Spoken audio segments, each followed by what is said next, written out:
apparently Ariana Grande is not the only one who thinks God is a woman. A new art installation in a progressive Catholic church in New York City has sparked controversy among its congregation by proclaiming the statement, God is trans. But before we get into the details, make sure that you like this video, subscribe to our channel if you haven't already, and please hit the notification bell so that you don't miss any of our videos. Okay, so the Catholic Church of St. Paul the Apostle, located in Manhattan, is currently hosting an exhibition titled God is Trans, a Queer Spiritual Journey.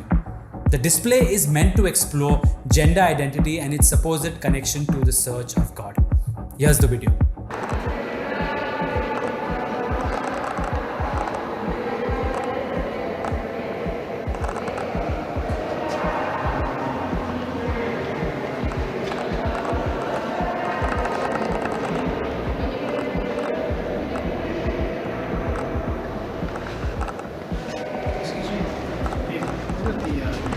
An exhibit is usually in some art gallery or some hall, right? I can't believe they put this right next to the altar. The altar is holy.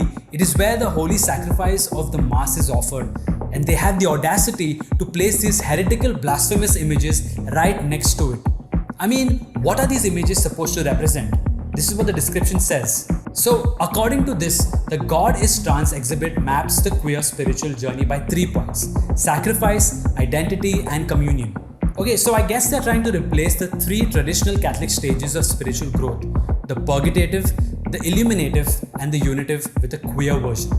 The first stage, they kill their old self, then they figure out their queer identity and their version of God, and the final stage is then uniting that queer version of themselves with their idea of God. That is just strange.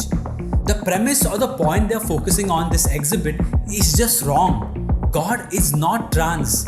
The CCC in paragraph 239 says, "We ought therefore to recall that God transcends the human distinction between the sexes. He is neither man nor woman. He is God." CCC 370 also says, "In no way is God in man's image. He is neither man nor woman. God is pure spirit in which there is no place for difference between the sexes." So he doesn't have the body of a man, he doesn't have hormones or chromosomes, he has no physicality, he is infinite and eternal. But whenever God has revealed anything about himself throughout sacred scripture, he always refers to himself using the pronoun he. But they are not the first people to bring up this idea that God is trans. Here is someone else talking about how Jesus is trans. Are all the transphobic Christians gone? Okay. Jesus was trans. Look like this. To be born male, you have to have an X and a Y chromosome. There's other presenting combinations other than XY, but we're just doing XY right now, okay? Y chromosomes can only come from a male sperm. Mary didn't have sex with a male, which leaves us with Mary only being able to pass on XX chromosomes. Therefore, Jesus was born female, but goes around the entire Bible and everyone calls him and a male. So he's trans. The more you know, shooting star. Okay, first of all, the look really makes me uncomfortable. But let's address the points he made. He says Jesus was born female because he has XX chromosomes. So usually the LGBTQ community says that biology doesn't matter. Chromosomes don't matter. You can be whatever you feel like. But here, he's using chromosomes to define Jesus as a biological woman.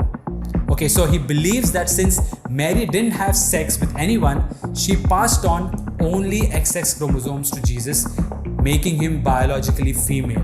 But since he used he when referring to himself, he presented as male and therefore is transgender. My question is, if you are ready to believe in the virgin birth, that God did overshadow Mary with the Holy Spirit so that she could give birth to the Son of God, don't you think the same God could have given him the XY chromosomes too? It just goes to show that people are willing to take things out of context or twist things to suit their narrative. Now, I need your opinion on this. What do you think about this? Is God trans? Let us know in the comments below. Also, if you like this new format, let us know by liking and subscribing to our channel. Until next time.